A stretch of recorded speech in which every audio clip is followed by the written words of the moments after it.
And I thought that you broke it down in such a great way. And so I know that there were 4 key points that you really touched on. And I was wondering if you could share a little bit more about them, maybe just a brief description about each one that kind of goes into this idea of really being properly attuned to somebody. Sure. Yeah. Maybe we can do like a back and forth and go through them. Could be helpful too to just kind of start with this definition of what is attunement. I think some people have probably heard of this term of what it's like to tune in to someone, to be in sync with someone. And I think for us, attunement is sort of this elevated level of social connection where you really are thinking about this ability to be aware of yourself as well as that of the other person or the group that you're with. And so that combination, that balance between the two, that awareness of how you are feeling in that interaction as well as the other person is going to strengthen that connection and that bond. And attunement is it's more than just making a connection, quote unquote, which sounds so simple, but I think it's really making a genuine connection and contact with someone. You're in sync with them, you sort of stay with them and the twists and turns of a dynamic, whatever it might be. I think some people might have experienced it like when you are just having a conversation, you really get one another, or,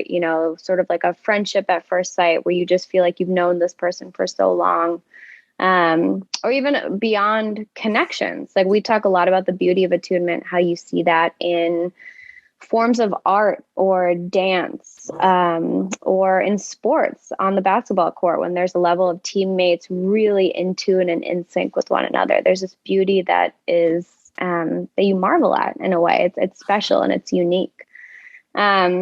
So for us, we use a lot of examples in the book to talk about these ideal forms of attunement, these really special, elevated forms. But we also are constantly promoting this idea that everyone has this innate quality and capacity to build attunement in their lives. We know that from the beginning, from earliest stages of life. And so the pillars are really there to help us break it down and to make it a little bit more accessible and concrete. So the first one is relaxed awareness. It's this idea of, it's a foundational concept, I think, that we come back to constantly. And it's kind of what I was saying earlier, this balance between the awareness of yourself and the environment. It's this ability to stay calm and relaxed while also focused, which is a paradox that I think might be a little confusing or just might seem out of the ordinary. But we are really saying, there's a way to stay more in tune with people when you're able to release tension physically, emotionally, that allows for you to heighten your focus and your capacity to kind of move through the interaction no matter what the twists and turns or what unexpected things happen. And we can talk more about some of the examples as well, but maybe, Ted, we can just kind of jump through some of the pillars. Yeah, and just a quick comment too, Nick. I appreciate your saying that about attunement, because that's kind of my impression too, is that people talk about it. They talk about it in child development and parent-infant interactions and stuff, and they talk about being well attuned, but it was hard to find something that really broke it down. Like, what is attunement? Like, what goes into it?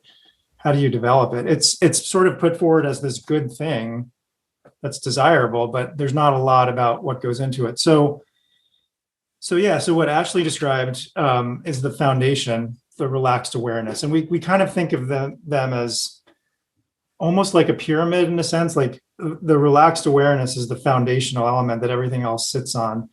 And then once you can integrate this sense of relaxation and awareness, the next step is what we call listening. And listening sounds ordinary. Well, you just listen to someone while they talk, but what we're talking about is a little bit more involved than that. I mean, part of it is literally listening to what someone's saying, listening to the sound of their words and the meaning. Some of it is broader than that. It's really taking in everything, all the cues from the other person. So it's nonverbal cues. It's the facial expression, tone of voice, body language. So really fully paying attention to the other person and taking that all in. And then there's an element of listening that we call mirroring, or sort of like resonating with the other person. So you probably have noticed, like when you when you're in a really good conversation with someone and you're getting along well and you've got rapport, if you take a look, you might notice like your body is sort of mirroring their body. Like your leg is crossed in a way that's mirroring the way their leg is crossed, or you're starting to gesture a little bit the way they're gesturing. And that's an unconscious process of mirroring, but that's part of what we mean in this broad sense of listening, that you're sort of almost physically, motorically resonating with the other person as you're really taking in everything from them. And then there's also resonance at another level in listening, which is emotional resonance or emotional empathy. So we put all that into listening. So to sum it up, listening is kind of an openness to the other person, taking in things from them and resonating with them, both mentally, physically, and emotionally with what they're saying. So that's what we mean by this kind of like deep sense of listening. Like a whole body listening. Yeah. It's so funny. We just had evolutionary psychologist on our most previous episode, Deborah Lieberman from University of Miami. And in a weird way, we were talking about this exact thing from an evolutionary standpoint, where we were talking about it in the form of gratitude and how it was like very ingrained in us from very early on to engage in conversations and use listening in the way you're describing, because it was very mutually beneficial to establish a really great rapport with somebody and a good relationship, because that could potentially ensure future, well-being towards you from that person if they felt like they were being heard and received properly. So it's so interesting to think about how that all ties together and how it's like very much so like ingrained in us to want to do this, because it is in a lot of ways a benefit to do it. Like it's like that good karma idea. Like if you do it, it's going to come back. Like if you do good and treat other people well and do like are listening, like you guys said, it's probably going to come back to you and you're going to get that similar response back from somebody else. And that's, kind of in a way that is finding a form of attunement in that interaction too. So I thought that was a really interesting piece with the listening that you guys were talking about, because we were just talking about this like last week. That's really cool. That's a really good point. That kind of speaks to the idea of that reciprocity. Like, I love how you're describing that example, because when you are engaged in that, we talk a little bit more about that in the fourth pillar as well. This idea that when you meet someone where they are, they have a natural urge to want to meet you too, which allows for that kind of back and forth connection. But I guess I'm jumping ahead. That third pillar that we kind of jump off of from relaxed awareness and understanding, and listening, is understanding. And again, these terms seem so simple, which is why I loved how you opened it up too. It just seems like, yeah, okay, I get it. I got to understand people. But it's so much more complicated than that. I mean, in general, we're talking about what you think. You're trying to understand someone's point of view, their perspective, while also balancing your own perspective or your own agenda of what you're trying to communicate.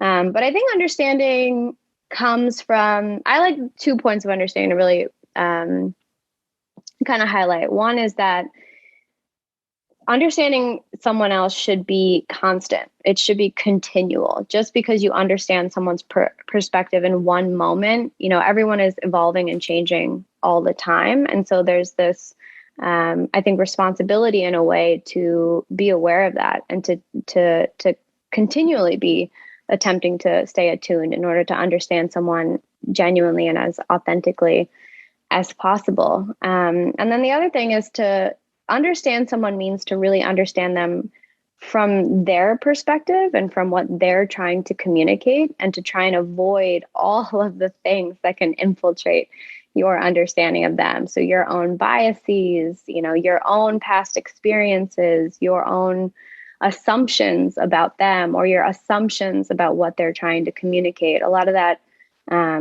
we talk about in the book, how, a lot of the exercises that we describe are ways to practice being aware of yourself and aware of what you're bringing to the connection, so as to be more on target with your interpretation of what someone else is communicating. Just going to agree and emphasize that point that Ashley made, that when we talk about these pillars of attunement, a lot of it is in relation to another person, like listening to the other person, understanding the other person. But another really important element is doing this towards yourself too. So as you're listening to the other person, you're also listening to yourself a little bit, which can sometimes give you a little bit of a cue or a clue about what's coming from the other person, which I can say more about if you want. Or like Ashley just said with the understanding thing, it's not just trying to understand the other person. I mean, that's of course key, but it's also understanding yourself and understanding, like Ashley said, your own biases or your own filters that might get in the way or distort your perspective on the other person. So it's this complex sort of dialectical process where it's awareness of and trying to understand the other person, but also yourself and what's happening between you during that. So Ashley left off with understanding, which is the third one. So we got relaxed awareness, listening, understanding, and then the fourth one is what we call mutual responsiveness. So, and sometimes the way we summarize this is to say relaxed awareness is kind of like the state of mind and body. That's the foundation.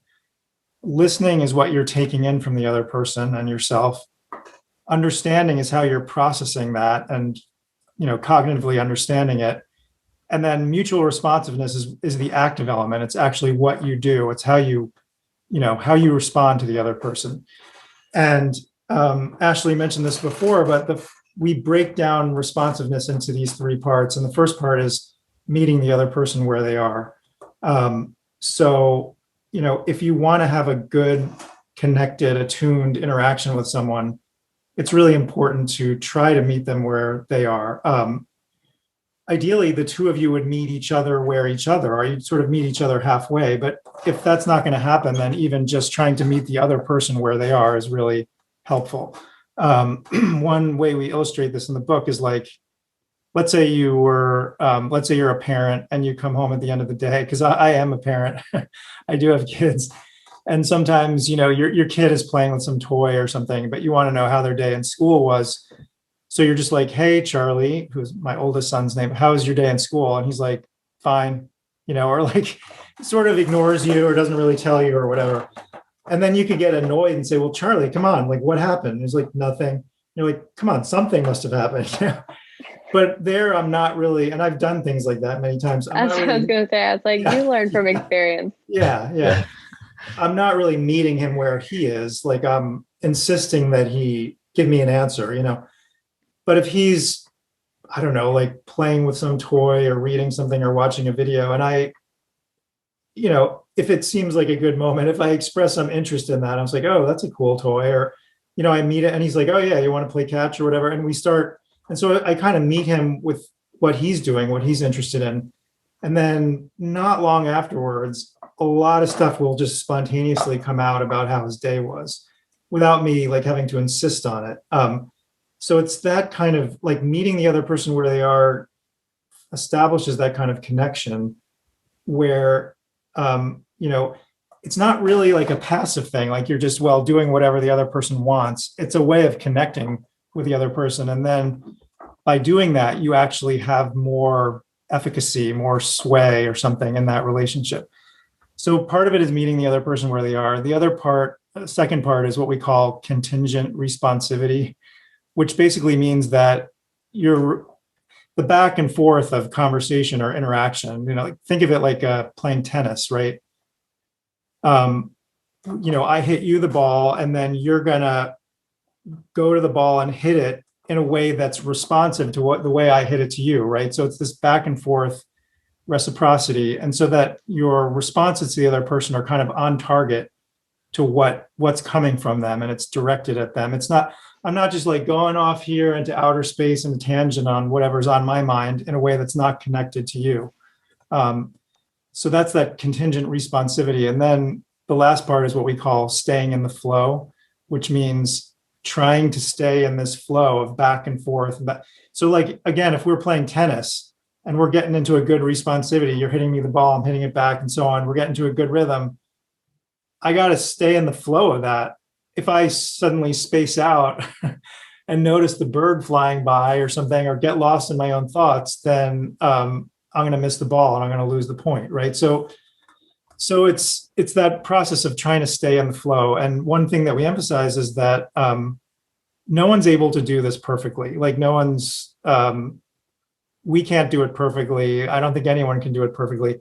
We all sort of fall out of the flow every once in a while, or there are definitely moments of misattunement or misconnection, or, we seem to be getting along really well and understanding each other. Then suddenly it seemed to break down and like we're talking past each other.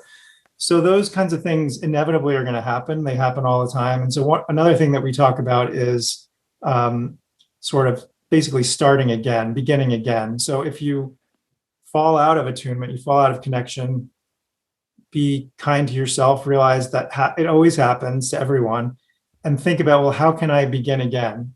And sometimes it's kind of at a trivial level, and sometimes it's at a bigger level. Like you have a friendship with someone and you feel like you have a good relationship, and then something goes wrong. And it's like you had a little bit of a falling out, or you're misunderstanding each other. And so how do you repair that break in the relationship? How do you begin again? So it can sort of be at like a micro level or a macro level. But so those are a lot of the things that go into responsiveness.